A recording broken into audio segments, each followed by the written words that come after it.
हाय, तो फिर से इस मेरे नए वीडियो में आप सभी का स्वागत है। चाहे वह नियोजित टीचर हो, नियमित टीचर हो, बीपीएससी से बहाल टीचर हो। देखिए, आज के समय में बिहार में सबसे बड़ी टीचर्स के लिए समस्या बनी हुई है कि सैलरी नहीं आ रही है। भाई, बहुत से टीचर की सैलरी नहीं आई है, चाहे वह 94 के नियमित बैच के टीचर हो या फिर 2003, 5, 8, 12, 22 के नियोजित टीचर हो या बीपीएससी से बहाल टीआरई 1 और टीआरई 2 के टीचर हो। जबकि विभाग का सख्त आदेश था कि किसी भी महीने के उसके 5 तारीख तक हर हालत में उस जिले के टीचर का पेमेंट कर देना है, परंतु अभी तक आज 12 जनवरी हो गई। देखिए, आज 12 जनवरी हो गई, फिर भी टीचर्स का पेमेंट नहीं आया है। और आपको पता है कि एक तो हमारे बिहार में टीचर्स का पेमेंट बहुत कम है, दूसरी बात है कि जो टीचर मतलब दूसरे राज्य के यहाँ पे आके रहते हैं या फिर बहुत से टीचर जो दूर अपना रूम लेकर रहते हैं और सैलरी पर ही डिपेंडेंट है। एक तो सैलरी कम है और इतना लेट से पेमेंट आए तो फिर बहुत सारी समस्याएं हो जाती है। हर जगह पेमेंट्स को लेकर चर्चा चल रही है, आखिर में पेमेंट कब आएगा, इतना लेट क्यों है। तो हम लोगों ने पता किया कि चलिए भाई, आखिर में इसका वजह क्या है, विभाग ने क्या हवाला दिया, इस पर मुख्य रूप से हम लोग बात करेंगे। तो वीडियो में आप अंत तक बने रहिएगा और मेरे चैनल पर नए हैं तो चैनल को जरूर सब्सक्राइब कर लीजिएगा, ताकि आपको कभी भी शिक्षकों से संबंधित कोई भी खबर हो आपको अप टू डेट मिलती रहे। चलिए हम लोग आगे बढ़ते हैं। देखिए, आज 12 जनवरी है, 12 जनवरी 2025 की एक खबर है, सिवान गोपालगंज भास्कर से निकल के आ रही है। स्पष्ट इसका आज का हेडलाइन है, ऑनलाइन वेतन बनाने में आ रही है समस्या, पोर्टल में है गड़बड़ी। भाई देखिए, जो पोर्टल है उसमें गड़बड़ी आ गई है। देखिए, ये वजह है। दूसरी वजह है कि बहुत से जिलों में जो आपका बीआरसी से नेगेटिव सूची बन के जाता है, पेमेंट का नेगेटिव सूची बन के जाता है, वो बहुत लेट पहुंचा है।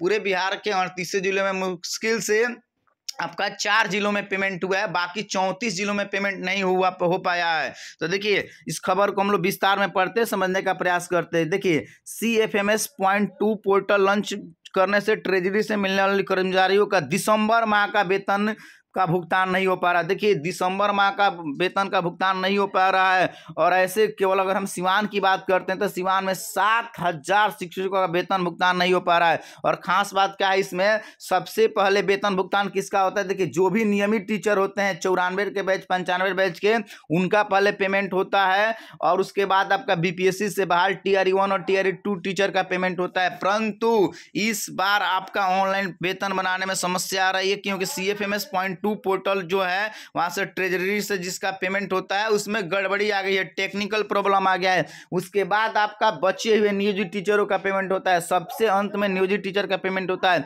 इस खबर को थोड़ा और विस्तार में हम लोग पढ़ने का प्रयास करते हैं।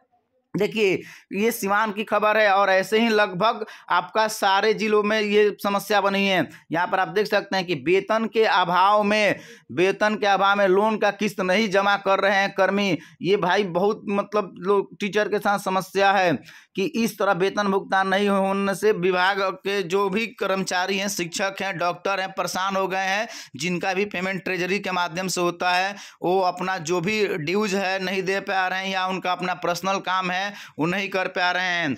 देखिए, इस खबर को अगर ध्यान से आप देखिएगा तो इसमें स्पष्ट रूप से मेंशन किया गया 7 जनवरी से काम करने लगेगा, लेकिन 11 जनवरी यहाँ पर हो गया है। देखिए, यहाँ पर मेंशन किया गया कि 7 जनवरी से पोर्टल ठीक होने की बात की गई थी, परंतु आज 11 जनवरी के बाद 12 जनवरी हो गया, फिर भी पेमेंट का कोई सुगबुगाहट नहीं है। और कब तक ठीक होगा, यहाँ पर देख सकते हैं कि इस तरह शिक्षा विभाग में लगभग 7,000 शिक्षकों का वेतन भुगतान नहीं हो सका। इसमें लगभग 5,000 जो भी बीपीएससी के टीचर हैं, टीआरई 1 और टीआरई 2 के, सिवान में जिनकी बहाली हुई है, लगभग 5,000 ऐसे टीचर हैं, जिसमें से 2,000 नियमित शिक्षक हैं जो पुराने वाले हैं। इस तरह से आप समझ सकते हैं कि लगभग 7,000 टीचर जो बीपीएससी टीआरई 1 और टीआरई 2 के हैं, 94 बैच के नियमित टीचर, उनका पेमेंट नहीं हुआ है। जबकि उनका पेमेंट सबसे पहले होता है। भाई, सबसे पहले पेमेंट इनका होता है, अंत में आप समझिए कि नियोजित टीचर का पेमेंट होता है। तो हाल ये है कि जो नियमित टीचर है और टीआरई 1 टीआरई 2 के टीचर, उनका पेमेंट नहीं हो पाया है। तो भाई, नियोजित टीचर का पेमेंट और लेट होगा। और विभाग का इस पर अभी अंतिम डेट नहीं दिया गया है कि ये कब तक पेमेंट होगा, पर आप उम्मीद कीजिए कि 2 से 3 दिन में समस्या ठीक हो जाती है तो पेमेंट होगा। इसलिए आपको कतई परेशान नहीं होना है। बहुत लोग बीआरसी का चक्कर लगा रहे हैं, बीओ सर के पास फ़ोन कर रहे हैं, डीओ डीपीओ के पास फ़ोन कर रहे हैं कि सर क्या है, कैसे से एकदम परेशान से हो गए। जाहिर सी बात है परेशान हो भी सकते हैं, क्योंकि एक तो पेमेंट कम है, दूसरी बात कि बिहार के जितने भी टीचर हैं लगभग वो पेमेंट पे डिपेंड है, और पेमेंट समय से ना आए तो फिर तो समस्या होती ही होती है। इसलिए ये एकदम बिल्कुल ऑफिशियल खबर है, आपको अब परेशान नहीं होना है। जब टेक्निकल प्रॉब्लम है तो भाई आप कुछ नहीं कर सकते, नहीं विभाग कर सकता है। जब तक ये टेक्निकल प्रॉब्लम सॉल्व नहीं हो जाती है तब तक आपका पेमेंट नहीं होता है। तो 2 से 3 दिन का समय लगेगा और सबका पेमेंट फाइनली हो जाएगा, समय पे हो जाएगा।